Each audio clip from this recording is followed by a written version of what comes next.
अस्सलामुअलैकुम फ्रेंड्स, आज हम एक न्यू नावल स्टार्ट करते हैं जिसका नाम है गुम है किसी के प्यार में। ये तहरीर है अरीज शाह की। फ्रेंड्स, ये नावल मैं किसी की रिक्वेस्ट पे रीड कर रही हूँ। 2-3 रिक्वेस्ट आई थी मुझे कि आप ये नावल रीड करें, इसलिए आज मैं ये नावल स्टार्ट करने जा रही हूँ। तो आप सब लोग प्लीज़ नावल को सुनिएगा ज़रूर और बताइएगा कि आपको नावल कैसा लगा, ठीक है। तो आज हम फिर इस नावल के फर्स्ट एपिसोड स्टार्ट करते हैं। पार्टी अपने अरूज पर थी। हर तरफ लोग ही लोग थे, बल्कि कहकू से माहौल जमाया गया था। जगह जगह मीडिया के नुमाइंदे अपनी न्यूज़पेपर को चार चांद लगाने के लिए किसी न किसी बिजनेसमैन को पकड़े उसके इंटरव्यू में मसरूफ़ थे। जबकि जिसके लिए पार्टी दी गई थी वो तो अभी तक पार्टी में शामिल भी नहीं हुआ था। उसे ये सब कुछ बिल्कुल पसंद नहीं था, लेकिन ये पार्टी आज उसको बेस्ट बिजनेसमैन अवार्ड मिलने की खुशी में दी गई थी। उसे इन सब चीज़ों से उलझन थी। ये बनावटी दुनिया उसे जहर लगती थी, लेकिन ये उसकी मजबूरी थी कि उसे पार्टी में शामिल होना था। उसकी सारी फैमिली इस पार्टी में शामिल थी, जबकि फ़रत तो पल पल उसके इंतज़ार कर रही थी, क्योंकि हालू ने उससे वादा किया था कि आज पार्टी में सबके सामने वो ये ऐलान करेंगे कि फ़रत कोई गैर नहीं बल्कि उनके होने वाली बहू है, और बहुत जल्द उसे पूरी शान शौकत से उनके बेटे अशर शाह की ज़िंदगी का हिस्सा बना दिया जाएगा। लेकिन न जाने ये अशर कहाँ रह गया था जो अभी तक पार्टी में नहीं आया। ये तो वो भी जानती थी कि अशर ऐसी पार्टी अटेंड नहीं करता, और वो ये भी जानती थी कि वो इससे भी कुछ ख़ास पसंद नहीं करता, लेकिन वो अपने दिल के हाथों मजबूर थी, जो हर बुरी तरह से अशर और उसकी बेपनाह दौलत पर फिदा था। और आज का दिन उसके लिए बहुत अहम था, इसलिए तो वो हर गुज़रते लम्हे के साथ उस मगरूर शख्स का इंतज़ार कर रही थी जो अपने अलावा किसी दूसरे को कोई अहमियत नहीं देता। उसने बेजारी से हाल में कदम रखा था। उसे इस तरह के माहौल से नफ़रत थी। ये बेबाकियाँ यूँ औरतों का मर्दों की बाहों में बाहें डाल के घूमना, इन्हें अपनी तरफ मुतवज्जा करने की कोशिश करना, उनका दिल बहलाना, उनके एंटरटेनमेंट का सामान बनना, औरत कितना गिरा लेती है अपने आप को। वो इस माहौल को देखते हुए सोचने लगा, मैं कब से तुम्हारा इंतज़ार कर रहा था अशर। तुम जानते हो ना, आज मैं बहुत अहम अनाउंसमेंट करने वाला हूँ, बाबा ने कहते हुए अपने सीने से उसे लगाया। बाबा, अगर यह हम अनाउंसमेंट फ़रत की तरफ से है तो मैं पहले बता रहा हूँ, वो लड़की मेरे मयार पर नहीं उतरती। फ़रत को देखते ही उसके चेहरे पर बेजारी आ गई थी। आयान बाजू दराज गले का डिज़ाइन वो कभी उसकी पसंद नहीं हो सकती। उसको एक ऐसी लड़की चाहिए थी जो ख़ुद को समेट कर रखे, छुपा कर रखे। उसके लिए तो वो उसकी अमानत में कभी ख़यानत ना करे। वो अपनी लाइफ पार्टनर को लेकर थोड़े अलग ख्यालात रखता था। फ़रत नहीं तो फिर कौन है वो लड़की जिससे तुम शादी करोगे? हाँ, छोटे बच्चे नहीं रहे, तुम 26 साल के हो चुके हो, बाबा ने उसे देखते हुए कहा। बाबा, मुझे जो पसंद आएगी मैं उससे शादी कर लूँगा। ये मामलात आप मुझ पर छोड़ दें। जिस दिन वो मुझे पसंद आ गई ना, 1 मिनट की देर के बगैर मेरी ज़िंदगी में शामिल कर लूँगा। वो इस घुटनज़दा माहौल में ख़ुद को एडजस्ट करने की कोशिश कर रहा था जब उसका फ़ोन बजा। सर, अजान का एक्सीडेंट हो गया है, वो इस वक्त हॉस्पिटल में है, प्लीज़ जल्दी आ जाएं। फ़ोन पर उसके सेक्रेटरी ने उसे इत्तला दी थी। बाबा, अजान का एक्सीडेंट हो गया, मुझे अभी जाना होगा। उसने अपने वर्कर का नाम लेते हुए कहा। बाबा के चेहरे पर थोड़ी बेजारी आई थी। बेटा, एक वर्कर के लिए तुम अपना अहम तरीन वक्त बर्बाद नहीं कर सकते। उन्होंने समझाने की कोशिश की, लेकिन वो इस मामले में समझने का आदी नहीं था। उसे अपने वर्कर्स की इतनी फ़िक्र है जितनी वो अपनी फैमिली की करता था। और अजान तो अपना घर बार छोड़कर सिर्फ उसके लिए इतनी दूर शहर में काम करता था। उसे इस वक्त उसकी ज़रूरत है, और वो इस वक्त मुश्किल वक्त में वो उसे छोड़ने के बारे में सोच भी नहीं सकता था। इसलिए बाबा की बात को नज़रअंदाज करते हुए वो बिना कुछ कहे पार्टी से निकल गया। जबकि मीडिया के बारे में वो जानता था कि बाबा इन सबको अच्छे से संभाल सकते हैं। अभी वो अजान से मिलकर बाहर निकला। शुक्र है वो ठीक था। एक्सीडेंट तो बहुत बुरा हुआ था, लेकिन फिर भी अजान की काफ़ी बचत हो गई थी। वो कॉरिडोर से बाहर की तरफ जा रहा था जब अचानक से कॉर्नर में बैठे एक वजूद की सिसकियाँ सुनाई दी। वो अपने आप को पूरी तरह से छुपाए हुए आहिस्ता से लर्ज़ रही थी। उसके दिल को कुछ हुआ। उसको लगा इसका तस्वर हकीकत बन के सामने आ गया है। उसके दिल की रफ्तार ने ज़ोर पकड़ा। कुछ तो अलग था इस लड़की में, वरना अशर शाह का दिल इतना बेलगाम तो ना था। वो बस उसे ही देखता जा रहा था। जब अगले ही लम्हे कमरे से डॉक्टर निकले, वो भाग कर डॉक्टर के पास गई थी। एक लम्हे के लिए उसने उसका चेहरा देखा। डॉक्टर, कैसे हैं मेरे पापा? क्या हुआ है उन्हें? प्लीज़ मुझे बताएं, वो ठीक तो है ना? वो बुरी तरह रोते हुए बोली।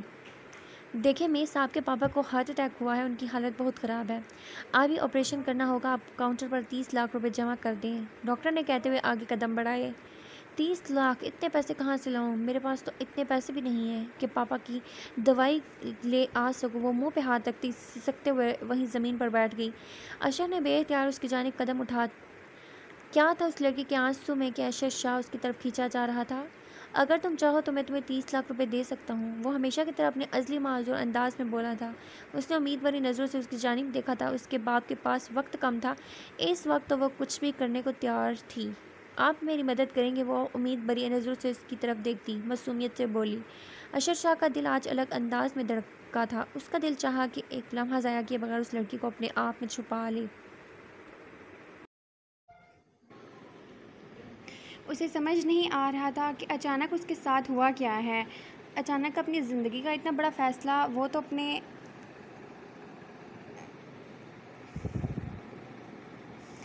अपने ईयर रिंग भी लेते हुए पूरे मोहल्ले से जाकर पूछती थी कि ये इस पर सूट भी करेंगे या नहीं। और यूँ अचानक निकाह का फ़ैसला एक ऐसे शख्स से जैसे वो जानती तक नहीं थी। पहले तो एक अनजान शख्स की उसे मदद की ऑफ़र करना, और फिर उसकी ये शर्त कि वो इससे निकाह करेगा। ये बात उसे बहुत कुछ सोचने पर मजबूर कर गई थी। उस पर बुरा वक्त तो आया था, वह सब अपने साथ छोड़ चुके थे। अपने थे ही कौन, वो तो अपने मोहल्ले वालों को ही अपना समझती थी। वही थे उनके दुख सुख के साथी। माँ तो तब ही छोड़कर चली गई थी जब उसे सही गलत की पहचान न थी।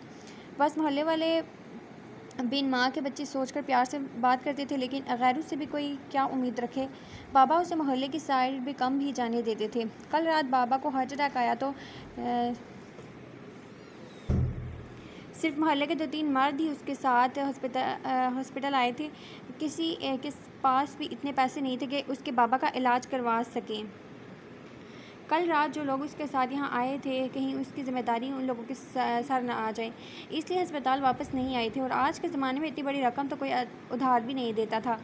सारी ज़िंदगी नौकरी करने के बावजूद भी बाबा अपना घर नहीं ले सकते थे। उनकी बस यही ख्वाहिश थी, और कुछ ना सही वो अपनी बेटी को एक अपनी छत ही फ्राहम कर सके। लेकिन सारी ज़िंदगी मेहनत मजदूरी के बावजूद भी उनकी ये ख्वाहिश पूरी ना हो सकी। जगह जगह से मोहल्ले के लोगों का कर्ज लिया हुआ था, जो अक्सर लोग घर तक मांगने के लिए आते। बाबा किसी न किसी तरीके से टाल देते और उससे बस इतना ही कह देते, तुम अपनी पढ़ाई करो, मैं सब कुछ संभाल लूँगा। और सब संभालते संभालते बाबा आज अस्पताल में ज़िंदगी और मौत की जंग लड़ रहे थे। वो इन्हीं सब सोचों में मसरूफ़ थी जब अचानक मौलवी साहब कमरे में दाखिल हुए। अपने बाबा के लिए उसने इस अनजान आदमी की शर्त मान ली थी, क्योंकि इसके बाबा के पास वक्त कम था और ऑपरेशन होना बहुत ज़रूरी था। और इसकी शर्त कबूल करते ही बाबा का ऑपरेशन शुरू हो चुका था। और ऑपरेशन शुरू होते ही उस शख्स ने मौलवी और गवाहों का इंतज़ाम कर लिया था, जैसे उसे डर हो कि वो बाद में मुकर जाएगी। मौलवी साहब उसके सामने बैठे निकाह की रस्म अदा कर रहे थे। इस वक्त नमीश के अंदर तो ना तो कोई एहसास थे और ना ही कोई जज्बात। अभी तक तो उसने अपनी ज़िंदगी में इस फीलिंग को महसूस ही नहीं किया था कि उसकी भी शादी होगी। वो इसके सामने कोई शर्त नहीं रखना चाहता था। वो तो पहली नज़र में ही मोहब्बत का शिकार हुआ था। और मोहब्बत के सामने एक कैसी शर्त? मोहब्बत में शर्तें नहीं होती, ये एक ऐसा एहसास है जो हर ये एहसास पे हावी होता है। वो इससे बात करके डॉक्टर के पास गया तो डॉक्टर ने कहा कि ऑपरेशन का भी कोई फ़ायदा नहीं है।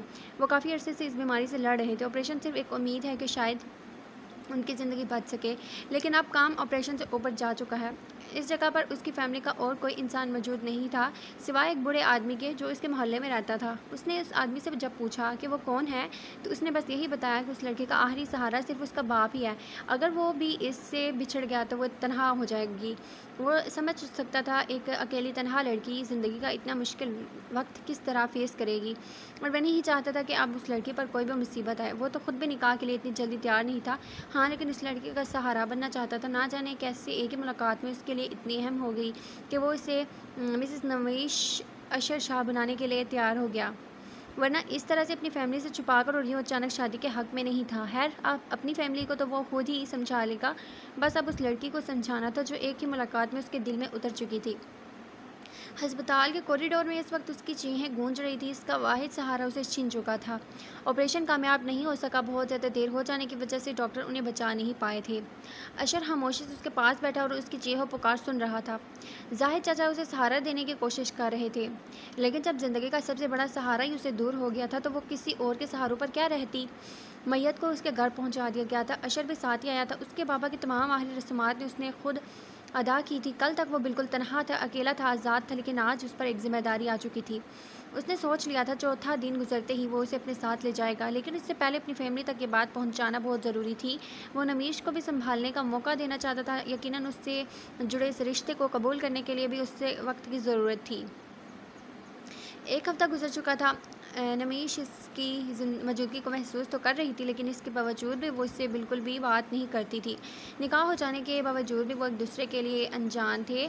अशर उसके बारे में सारी मालूमात ले चुका था, लेकिन नमीश के लिए वो बिल्कुल किसी अनजान इंसान से कम ना था। इसलिए शायद इससे बिल्कुल बात नहीं करती थी। अलबत्ता जब से उसके बाबा की डेथ हुई थी वो यहीं पर रह रहा था। सिर्फ रात के वक्त ही वो अपने घर जाता था और फिर सुबह होते ही वापस वहीं चला जाता। उसका काम भी बुरी तरह से डिस्टर्ब हुआ था, लेकिन इस वक्त उसे नमीश के अलावा और कोई किसी की परवाह नहीं थी और तकरीबन सारा ही वक्त उसके साथ गुजारता। बस उसे ज़्यादा मुखातिब नहीं करता था क्योंकि वो हर वक्त रोती रहती थी। उसकी आंसू से भरी आंखें उसका दिल बेचैन करती थी। वो काफ़ी दिनों से सोच रहा था वो उससे घर चलने की बात करेगा और उसे यहाँ से ले जाएगा। अभी तक उसने अपने घर वालों से इस बारे में बात ही नहीं की थी। खैर, घर वाले तो उसकी मर्ज़ी को हमेशा सबसे ज़्यादा अहमियत देते थे, इसलिए उसे उन लोगों की ज़्यादा टेंशन नहीं थी। लेकिन मसला तो था उस लड़की का, जो उसे यहाँ आने के बाद बिल्कुल मुंह नहीं लगा रही थी। यहाँ तो वो उसके साथ ऐसा सलूक कर रही थी जैसे वो सिर्फ उसके बाप के जनाजे में शामिल होने वाला एक आम आदमी हो, जैसे उसके साथ तो उसका सिरे से कोई रिश्ता ही ना हो। लेकिन वो इस पर जल्दी ही अपने और इसके रिश्ते को पूरी तरह से वाज़ा करने का इरादा रखता था, क्योंकि अब वो इसे इग्नोर कर रही थी और इरशाद शाह की ज़ात को कोई इस तरह से नज़रअंदाज करे, ये उसके बर्दाश्त से बाहर था। आज तक वो जहाँ भी गया था सबकी नज़रें उसी पर हुआ करती थी। वो सबकी नज़रों में अपने लिए अहमियत देखने का इस कदर आदी था कि उस लड़की की इग्नोरेंस उसे खोल कर रख देती। वो समझ सकता था कि इस वक्त वो दुख में है और ना ही वो उससे ठीक से जानती है, लेकिन क्या ये पहचान काफ़ी नहीं थी कि वो उसके निकाह में है। नमीश, आज शाम 5 बजे तैयार है ना? मैं तुम्हें लेने आऊँगा, हम दोनों घर चलेंगे। क्या मतलब घर चलेंगे? यही मेरा घर है और मैं यहीं पर रहूँगी। अगर आप जाना चाहते हैं तो चले जाएँ। ये उन दोनों के माबेन पहली गुफ्तगू थी, जो कि नमीश की जानिब से काफ़ी तलख थी। नहीं, ये तुम्हारा घर नहीं है, तुम्हारा घर वो है जहाँ पर मैं रहता हूँ और मैं तुम्हें वहीं ले जाने की बात कर रहा हूँ। अपना ज़रूरी सामान पैक कर लो, हम आज ही वहाँ शिफ्ट हो रहे हैं। वो जैसे आखिरी फ़ैसला करते हुए उसे बता रहा था। मैं आपके साथ कहीं भी नहीं जाने वाली, समझे आप? और मैं बहुत जल्दी आपके 30 लाख पे आपको वापस कर दूंगी। वो उसकी बात को काटते हुए सख्त अंदाज में बोली। मैं तुमसे पैसों की बात नहीं कर रहा ना, मैं तो बस तुम्हें बता रहा हूँ कि मैं तुम्हें अपने साथ घर लेकर जा रहा हूँ और बेहतर होगा कि तुम भी खामोशी से चलने की तैयारी करो। मैं आपके साथ यहाँ से कहीं भी नहीं जाऊँगी और बहुत जल्द मैं आपको आपके पैसे लौटा दूँगी, इसलिए बेहतर होगा मुझ पर हुक्म ना चलाएँ। आपके पैसे आपको मिल जाएंगे और इसके बाद ये कागज़ी रिश्ता यहीं पर ख़त्म होगा। मैंने ये निकाह सिर्फ अपने पापा की जान बचाने के लिए किया था। मैं उस वक्त मजबूर थी, लेकिन अब मजबूर नहीं हूँ। मुझे कमज़ोर समझने की हरगिज़ कोशिश मत कीजिएगा। मैं अपनी लड़ाई खुद लड़ सकती हूँ। वो अपने आप को बहादुर जाहिर करने की कोशिश कर रही थी, जबकि उसके इस अंदाज पर अशर ना चाहते हुए भी मुस्कुरा दिया। इस वक्त उस लड़की का अंदाज़ ऐसा था जैसे कोई छोटी सी बच्ची अपने खिलौने के लिए किसी दूसरे बच्चे से लड़ रही हो। नमीश, मैं शाम 5 बजे तुम्हें लेने आऊँगा और मैं तुम्हारा ये अंदाज़ नहीं देखना चाहता। अब अशर बिल्कुल उस तरह से बात कर रहा था जैसे किसी छोटे बच्चे को किसी गलत काम से रोकने के लिए ज़रा सी सख्ती की जाती है। और फिर वो बिना कुछ बोलने का मौका दिए खुद उठकर बाहर चला गया। सर, आप मैडम को अपने साथ हवेली लेकर नहीं जाएंगे? वो अपना नया घर खुलवाने का कह रहा था जब उसके सिक्योरिटी ने पूछा। नहीं, अभी नहीं, पहले मैं नमीश को पूरी तरह से रिश्ते के लिए तैयार कर लूँ, फिर घर वालों को बताऊँगा। तब तक ये बात बाहर नहीं जानी चाहिए। वो हमेशा से अलग थलग रहना पसंद करता था। उसने बहुत पहले अपने लिए घर बनवाया था जिसमें वो अपनी माँ के साथ रहना चाहता था, लेकिन इसकी माँ का हमेशा से यही कहना था चाहे वो उसके बाप की पसंदीदा बीवी ना हो, लेकिन फिर भी वो अपने फ़राइज़ से यूँ मुँह नहीं मोड़ेगी। हालात जो भी हों वो हमेशा उसके बाप के साथ खड़ी नज़र आएगी। वो 17 साल का था जब कोई बहुत पुरानी बात नहीं थी जब उसका बाप अपनी मनचाही बीवी को हवेली लाया था। दादी ने बहुत शोर मचाया कि ख़ानदानी बीवी होने के बावजूद वो इतनी बड़ी गलती कैसे कर सकता है, लेकिन इसके बाप ने साफ साफ कहा था कि वो इसकी मनपसंद बीवी है जिसके साथ वो 7 साल पहले निकाह कर चुका है। उसके बाद ही उसने ये घर बनवाया था ताकि वो अपनी माँ को लेकर उसे अलग हो सके, लेकिन इसकी माँ ने सब कुछ खामोशी से कबूल कर लिया। वो अपनी माँ को तो इस घर में नहीं ला सकता था, लेकिन नमीश के साथ अपनी नई ज़िंदगी शुरू करना चाहता था। उसके बाद ही उसने ये घर बनवाया था।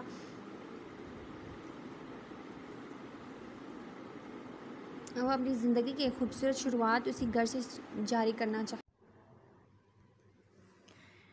चाचा आप क्या कह रहे हैं? बाबा इस दुनिया में नहीं रहे तो क्या मेरा कोई नहीं है? उनके समझाने पर वो बेबसी से बोली थी। देखो बेटा, मैं बस तुम्हें ये कहना चाहता हूँ कि तुम्हारा बाप हर वक्त यही दुआएं करता था कि उसकी बेटी की तकदीर संवर जाए, और अब जब इतना अच्छा लड़का तुमसे निकाह कर चुका है, तुम्हें अपना नाम दे चुका है, तुम्हारे बाप की हर परेशानी को अपने सर चुका चुका है, तो तुम उसे कबूल क्यों नहीं कर रही हो? क्योंकि उसने मेरी बेबसी का फ़ायदा उठाया। उसने मेरी मदद करने के लिए मेरे सामने निकाह की शर्त रखी। मैंने मजबूर होकर निकाह के लिए हामी भर ली। मुझे कुछ समझ नहीं आ रहा था। इस वक्त मेरे पास पैसे नहीं थे उस वक्त, और बाबा की जान बचाने के लिए उससे निकाह करना पड़ा, लेकिन उसके बावजूद भी मैं बाबा को नहीं बचा पाई। और अब अगर बाबा ही नहीं रहे तो मैं क्यों ये ज़बरदस्ती का फंदा अपने गले में डालकर घूमती रहूं? और अब अगर बाबा ही नहीं रहे तो मैं क्यों क्यों ऐसा करूँ मैं? क्योंकि वो तुम्हारा सहारा है, वो कोई गैर नहीं, तुम्हारा शौहर है। उसने तुम्हारे सामने कोई नाजायज़ ख्वाहिश ज़ाहिर करने से बेहतर तुमसे निकाह करना समझा। इसी बात से उसकी नेक नीति का अंदाज़ा लगा लो। चाचा आप भी समझने की कोशिश आप यही समझाने की कोशिश कर रहे थे। मैं उन्हें बुरा नहीं कह रही चाचा, बस मैं ये रिश्ता नहीं रखना चाहती। मैं उनसे कोई रिश्ता नहीं रखना चाहती। बेहतर है उसको ख़त्म कर दूँ। मैं नहीं चाहती कि सारी ज़िंदगी वो मुझे इस रिश्ते के नाम पर ताने मारता रहे। शर्तों पे बने रिश्तों की कोई अहमियत नहीं होती। मैंने उसके सामने अपने बाप के लिए अपना आप बेच दिया। ये सिर्फ एक कागज़ी कार्रवाई थी जो मेरे बाबा के साथ ख़त्म हो गई। मैं इस पर खुला का केस करूँगी। मैं मजबूरी और समझौतों के रिश्ते नहीं निभा सकती चाचा। मुझे ये रिश्ता नहीं निभाना, और ना ही इस शख्स के साथ उसके घर से जाना है, वो अटल फैसला करते हुए बोली। नमेश, ये घर तो तुम्हें छोड़ना होगा, सामने बैठी चची ने तलख अंदाज में कहा। आखिरकार हमें भी अपनी बेटियां ब्यानी हैं। कितने अरसे से तुम लोग इस घर में रहे हो, और अब तुम लोगों ने पिछले 9 महीनों का किराया तक अदा नहीं किया। चचा का अंदाज बहुत जतलाता हुआ था। चाची, मैं जल्द ही एक अच्छी नौकरी ढूंढ लूँगी, मैं आपके सारे पैसे दे दूँगी, वो शर्मिंदगी से बोली। उसकी ज़रूरत नहीं है, हम किराया तुम्हें माफ़ कर देंगे। तुम बस ये घर छोड़ दो और जाओ अपने शोहर के घर। चाची के अंदाज़ पर चचा ने घूर कर उन्हें देखा था। उनका अंदाज़ शायद उन्हें भी पसंद नहीं आया था। मुझे गुनाह बंद करें, एक लड़की अक्ल से पैदल है, शोहर दरवाजे पर खड़ा है, और आप यहाँ बैठे नाशुक्री कर रही हैं। जानती भी है कितना अमीर इंसान है वो, जिसकी नज़र न जाने कैसे इस पे आकर रुक गई, और ये तो उसे मुँह तक नहीं लगा रही। अब क्या सारी ज़िंदगी हम मोहल्ले वालों को सर पे बैठकर नाचना चाहती हो तुम?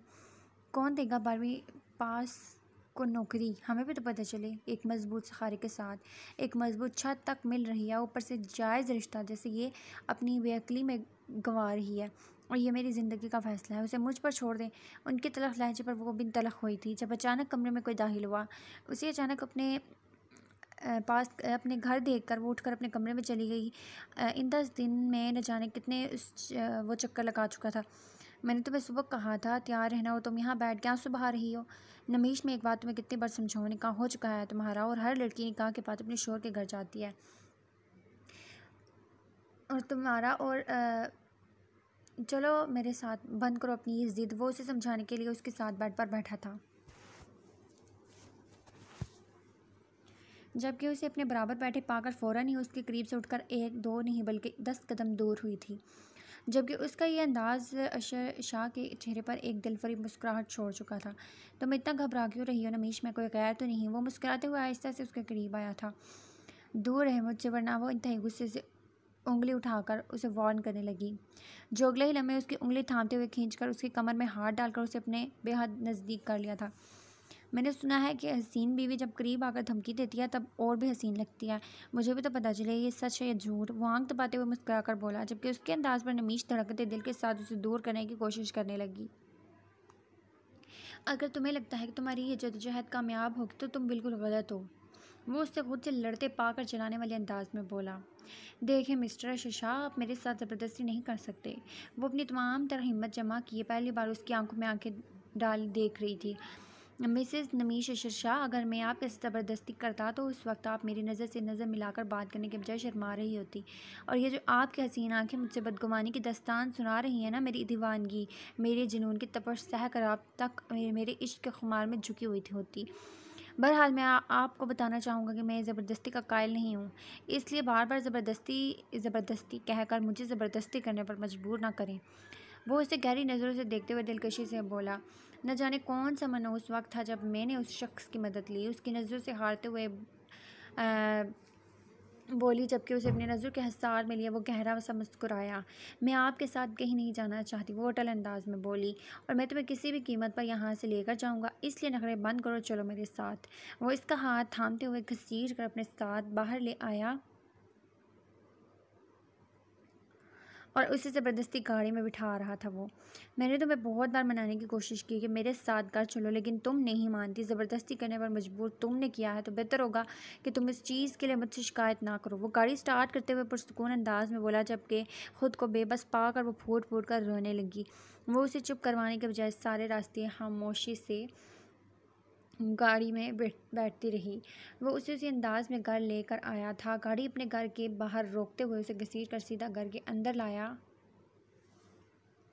और अपने कमरे में लाकर ही दम लिया। क्या लगता है आपको, यह ज़बरदस्ती आप मुझे वहाँ से यहाँ ले आएंगे तो मैं आपके सामने बेबस हो जाऊँगी? तो ऐसा बिल्कुल नहीं है, मैं आप पर केस करूँगी। एक लड़की को ट्रप करके उसकी मजबूरी का फ़ायदा उठाया है आपने। मैं आपको आपके मकसद में कभी कामयाब नहीं होने दूँगी। मुझे कोई कमज़ोर या बोयू लड़की हरगिज़ मत समझिएगा। मैं अपना दफ़ा करना बहुत बेहतर तरीके से जानती हूँ। अगर मैंने मजबूरी में आपकी मदद ले ली है तो इसका मतलब ये हरगिज़ नहीं है कि आप मेरे साथ जो चाहें वो कर सकते हैं। वो गुस्से से भरी पड़ी थी, जो कि उसे निकालने का अच्छा मौका मिल गया था। अभी कुछ दिन नहीं हुए थे वो उनको मिले हुए, और यह शख्स इस तरह से हक जता रहा था।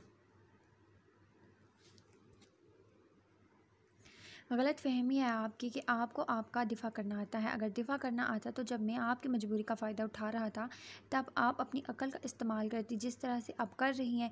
समझदार हैं आप माशाल्लाह से। अपने आप को ट्रप कर रहा था, अकल कहाँ थी? इस्तेमाल क्यों नहीं किया आपने अपनी अकल का? और एक और बात, मैं तुम्हारे साथ जो करना चाहूँ कर सकता हूँ, क्योंकि तुम्हारे तमाम तरह हकूक़ मेरे नाम हैं। तुम मुझे रोकने का ना तो हक़ रखती हो और ना ही हिम्मत। अगर चाहो तो एक डेमो भी दिखा सकता हूँ। वो उसी के अंदाज़ में कहता, वो उसके कमर में हाथ डालकर एक झटके से उसे अपने करीब कर चुका था, और अब बिना उससे कुछ भी सोचने समझने का मौका दिए उसके नाजुक लबों को अपने लबों के दस्तरस में ले चुका था। वो जो अपने आप को बहादुर जाहिर करने की हर मुमकिन कोशिश कर रही थी, अशर के इस बेबाक अंदाज पर साकत सी हो गई। दिल तो जैसे धड़कना भूल गया, हाथ पैर मुकम्मल साथ छोड़ चुके थे। अशर उसे अपनी बाहों में कैद किया, उसके सांसों में अपनी सांस बसाए कुछ ही पल में छोड़ चुका था। शर्म से ज़्यादा हैरानगी और बेयकीनी उसके दिल और दिमाग पर सवार थी। वो उससे अचानक इस तरह की कोई उम्मीद नहीं रखती थी। ये था तुम्हारी सोचों का एक ट्रेलर। अगर तुम नहीं चाहती कि मैं पूरी फिल्म दिखाऊं तो कदम घर से बाहर मत निकाला, क्योंकि तुमने अपनी अकल का ज़्यादा इस्तेमाल किया तो तुम्हें ढूंढना अशर शाह के लिए कोई मुश्किल काम नहीं है। निकाह के लिए हामी भरकर तुम अपनी अकली मंदी का सबूत पहले दे चुकी हो, इसलिए मज़ीद अपनी अकल का इस्तेमाल करने के बजाय वो करो जो एक शादीशुदा लड़की करती है। जैसे अपना घर संवारती है, अपने शौहर के दिल में जगह बनाने के बहाने ढूंढती है, वैसे इस काम में तुम्हें ज़्यादा मेहनत नहीं करनी पड़ेगी, क्योंकि तुम्हारे नाम का एक घर अशर शाह अपने दिल में पहले ही तामीर कर चुका है, और अब तुम इसमें बसने की ख्वाहिश करो, क्योंकि रहना तो तुम्हें यहीं पड़ेगा।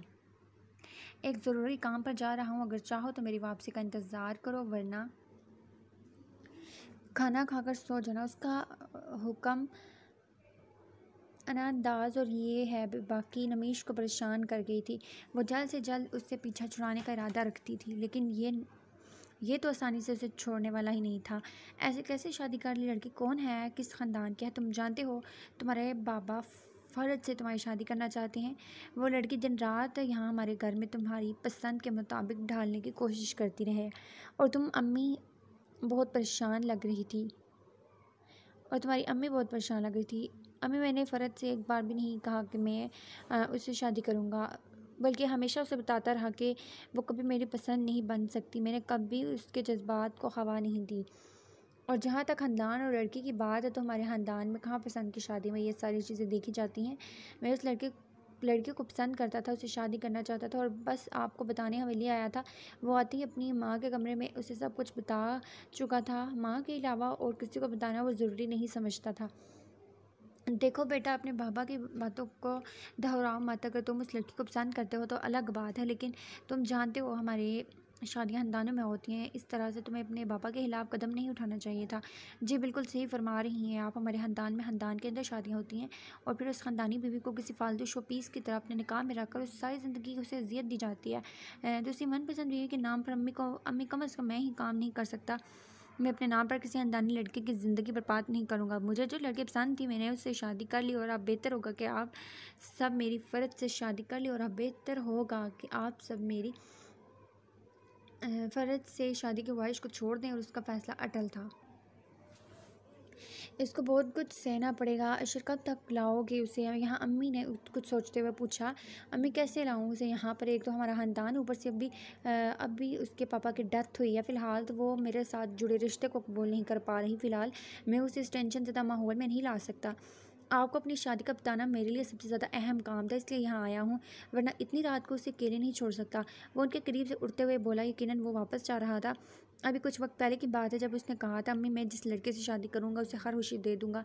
बाबा की तरह नहीं कि एक शादी अपने वालिदैन की मर्ज़ी से कर ली और दूसरी शादी अपनी मर्ज़ी से, और फिर सारी ज़िंदगी पहली बीवी को ये कहकर अजियत दी कि हम अपनी ख़ानदानी बीवी को तलाक नहीं देते, चाहे वो पसंद हो या ना हो।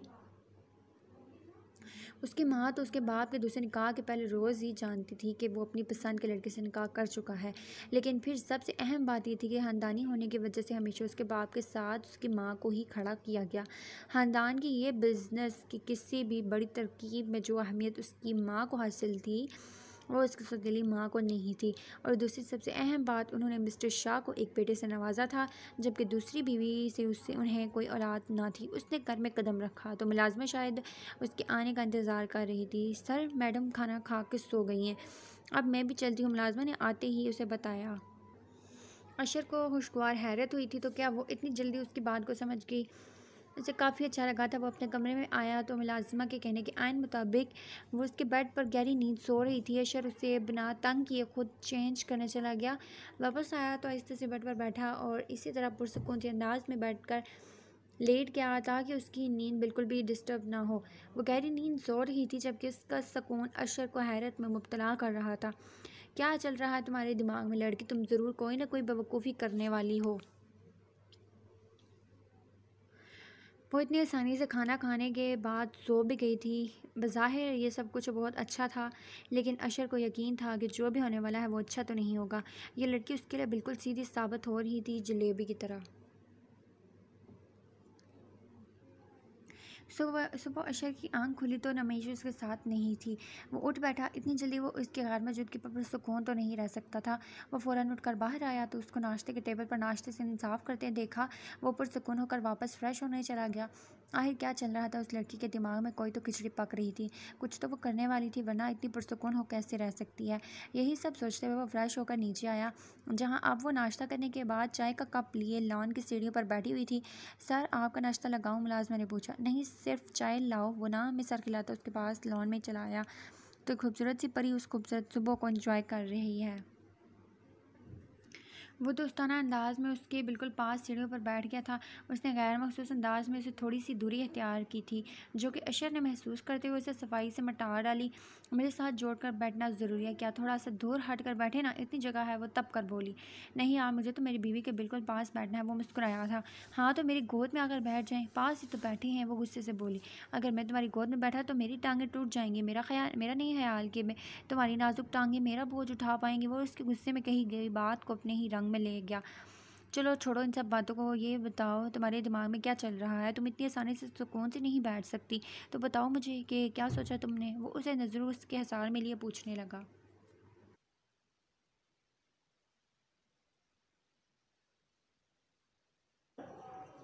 आपने ये कहा था ना, अगर मैं अक्लमंद हूँ तो अपनी अक्ल का इस्तेमाल करूँ, तो अब मैं अपनी अक्ल का इस्तेमाल कर रही हूँ। मतलब वो उसे आसान लफ्ज़ों में बता रही थी कि वो कुछ तो कर रही है। ऑल राइट, जो दिल में आए वो करो, कोई मसला नहीं, तुम्हारा घर है, जैसे चाहो रहो, किसी भी चीज़ की ज़रूरत हो तो मुलाजमा हर वक्त हाजिर है, तुम कह सकती हो। उसे मुस्कुराते हुए उठकर खड़ा हुआ था। वो इस वक्त भी इतना ही पुरसुकून था जितना कि कल रात। मतलब कि वो उसकी अक्लमंदी पर कोई उम्मीद ही नहीं रखता था। वो तिल मिलाकर रह गई। अब तुम भी मेरी अक्ल का इस्तेमाल देखोगे मिस्टर अशर शाह, वो इंतहाई गुस्से से कहती अपनी चाय की घूंट भरने लगी, जबकि अशर अपनी चाय का कप उठाता ऑफिस के लिए तैयार हो जाने जा चुका था। चाय पीने के बाद उसने एक नज़र पूरे घर की तरफ देखा, फिर बला इरादा ही उठकर उस घर की खूबसूरती को देखने लगी। ये एक बहुत बड़ा घर था और बहुत ही खूबसूरत तामीर थी। घर के अंदर आने के बजाय पहले घर के बाहर निकलते वसी और खूबसूरत से लॉन की तरफ आई थी, जहाँ शायद हर वो फूल मौजूद था जो उसकी खूबसूरती को बढ़ा सकता था। वो एक पल में अंदाज़ा लगा चुके थे कि अशर को गार्डनिंग का शौक़ है, क्योंकि ये फूल और पत्ते अपनी अहमियत का एहसास दिलाते हुए उसे बता रहे थे कि उन्हें बहुत मोहब्बत से तराश खराश कर रखा गया है।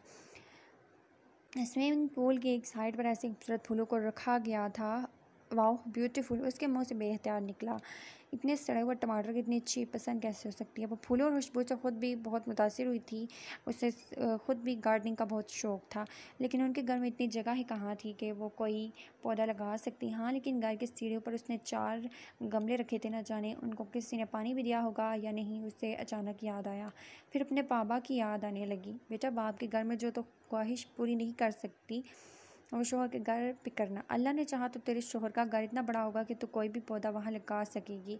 बाबा की हसरत भरी आवाज़ उसके कानों में गूंजी थी। उसने बेख्तियार ही सामने लॉन की तरफ देखा। लेकिन मैं ज़बरदस्ती के रिश्ते को कबूल नहीं कर सकती बाबा। मैं कभी भी अपनी मजबूरी को समझौता नहीं बनने दूंगी। नहीं है कबूल मुझे ये रिश्ता। मैं जानती हूँ वो मुझे ताने मारेगा, हर वक्त अपने पैसे का रौब जमाएगा, और वैसे भी मैंने ये सब कुछ आपके लिए किया था बाबा। अगर आप ही नहीं हैं तो इस ज़बरदस्ती के रिश्ते को मैं क्यों कबूल करूं। जहाँ बाप की याद आंखों में आंसू ला रही थी, वहीं वो अशर से जुड़े हर रिश्ते से मुकम्मल बदगुमान हुई बैठी थी। उसे अमीर लोगों पर यकीन नहीं था। कोई भी अमीर इंसान इतना अच्छा नहीं हो सकता कि किसी बेसहारा लड़की से शादी करे, उसे 30 लाख रुपए दे और फिर बाप के मर जाने के बाद उसे अपनी बीवी का रुतबा देकर कबूल कर ले। वो कौन सा कोई हूर परी थी या दुनिया की सबसे खूबसूरत लड़की।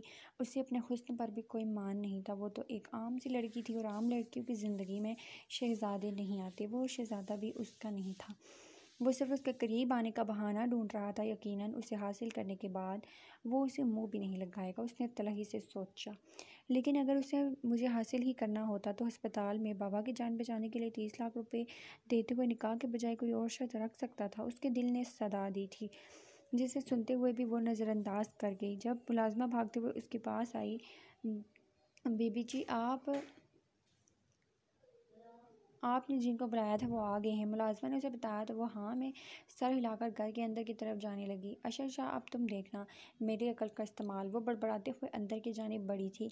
उसने घर के अंदर कदम रखा तो सामने सोफे पर उसके साथ वकील साहब बैठे हुए थे, और अंदर आई और उन्हें सलाम करते हुए उनके सामने आकर बैठी थी।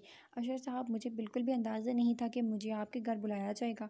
मुझे आपके मिसेज़ का फ़ोन आया तो उन्होंने आपका एड्रेस नोट करवाया, और सुबह होते ही मैं यहाँ आ गया। आपको मैंने बुलाया है ना, तो मुझसे बात करें, इन्हें क्यों सफाइयाँ पेश कर रहे हैं। वो गुस्से से बोली। वकील के इसके साथ नरम मिजाजी उसे हरगिज़ पसंद नहीं आई थी। जी मैम, बोले। वकील ने हड़बड़ाकर उसकी तरफ देखा। मुझे खल खुला का केस करना है इन पर। वो शेर की तरफ उंगली का इशारा करते हुए बोली। वकील ने बेयकीनी से उसकी तरफ देखा था, जबकि पुरसुकून अंदाज में उसे देखकर मुस्कुरा रहा था। मुझे बिल्कुल अंदाज़ा था मुझे बिल्कुल कि तुम इन रूहों में से नहीं हो जो आराम से बैठ जाएं। हाँ तो वकील साहब, आई एम सॉरी आपको यहाँ आने की ज़हमत करनी पड़ी। अब आप जा सकते हैं। वो उसे जवाब देने के बाद वकील की तरफ मतवज्जा हुआ था। ऐसे कैसे जा सकते हैं, इन्हें मैंने बुलाया है, आपने नहीं। वो गुस्से से बोली। वकील साहब, मेरी मिसेस को आप ज़रा प्लीज़ बता दें आप अपने केस की कितनी फ़ीस लेते हैं, इस हिसाब से ये आपको हायर करेंगी,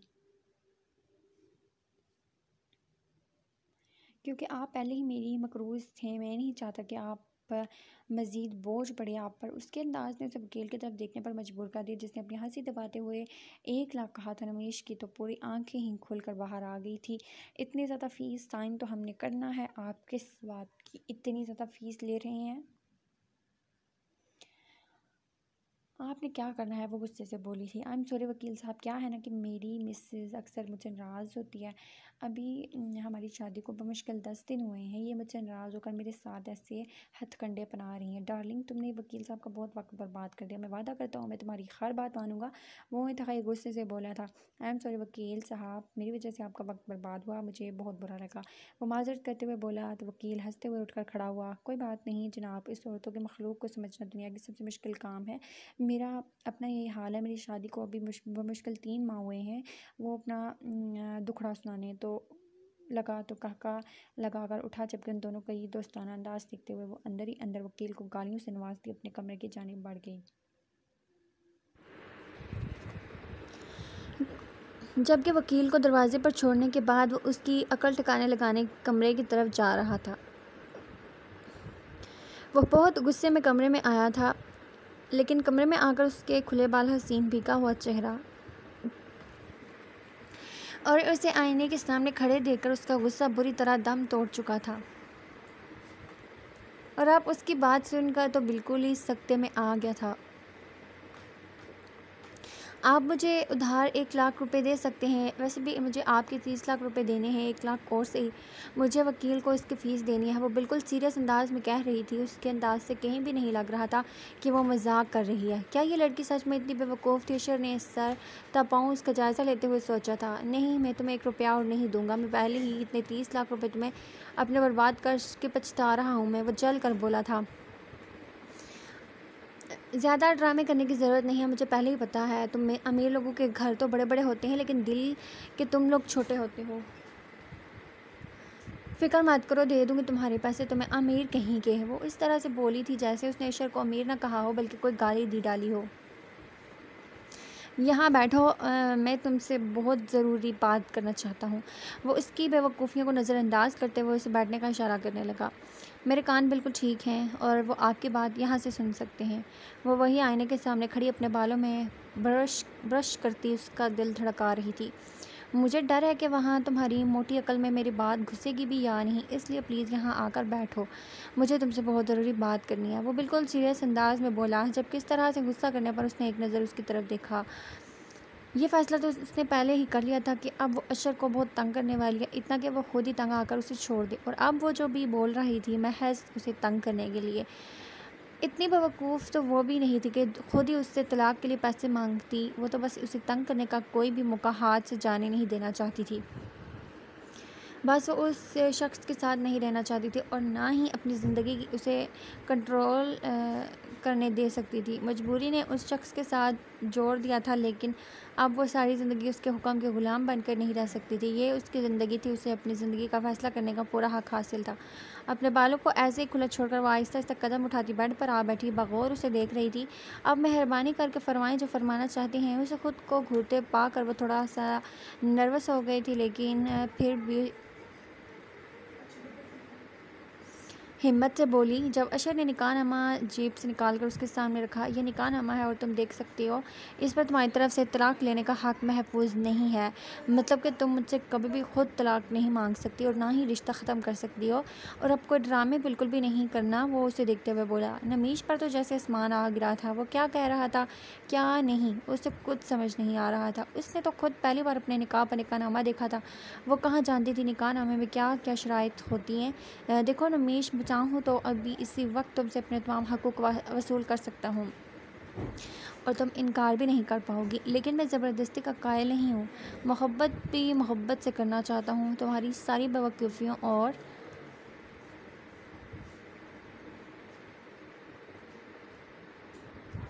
गलतियों के बावजूद भी मैं तुम्हें एक मौका दे रहा हूँ इस रिश्ते को कबूल करने का। मैं जानता हूँ हमारी शादी बहुत जल्दबाजी में हुई है, ऐसे में यह सब कबूल करना आसान नहीं होता, इसलिए मैं तुम्हें वक्त दे रहा हूँ। तुम्हारे पास 1 महीने का वक्त है।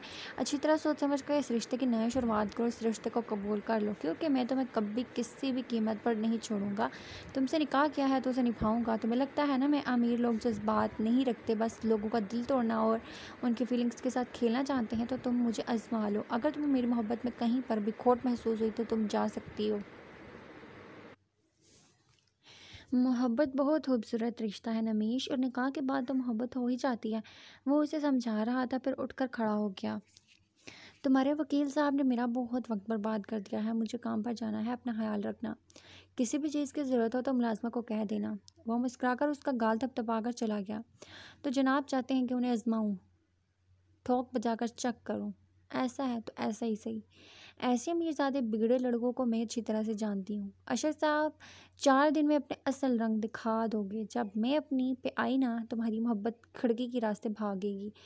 बी रेडी मिस्टर अशर शाह। वो कुछ सोचते हुए मुस्कुराई। इतनी आसानी से वो अशर शाह को अपने तमाम हकूक नहीं दे सकती थी, और वह भी तब जब उसने धोखे से उससे निकाह किया था, वो भी निकाह की शराइत बताए बगैर। नमीश ने उसे गलत साबित करने के लिए खुद से ही एक कोई बात बना ली थी। आप क्यों बार बार फ़रद को उसके पास भेज देते हैं? वो पहले ही कितनी बार इस रिश्ते से इनकार कर चुका है। उसे फ़रद पसंद नहीं है। सोफिया बेगम ने ज़िया शाह साहब से कहा। तुम भी तो मुझे पसंद नहीं थी, लेकिन मैंने तुमसे शादी की है ना, तो उससे क्या मसला है? आखिर बस कह दिया मैंने, उसकी शादी फ़रद से होगी तो होगी, ये मेरा आखिरी फ़ैसला है। ज़िया साहब इंतहाई गुस्से से बोले थे।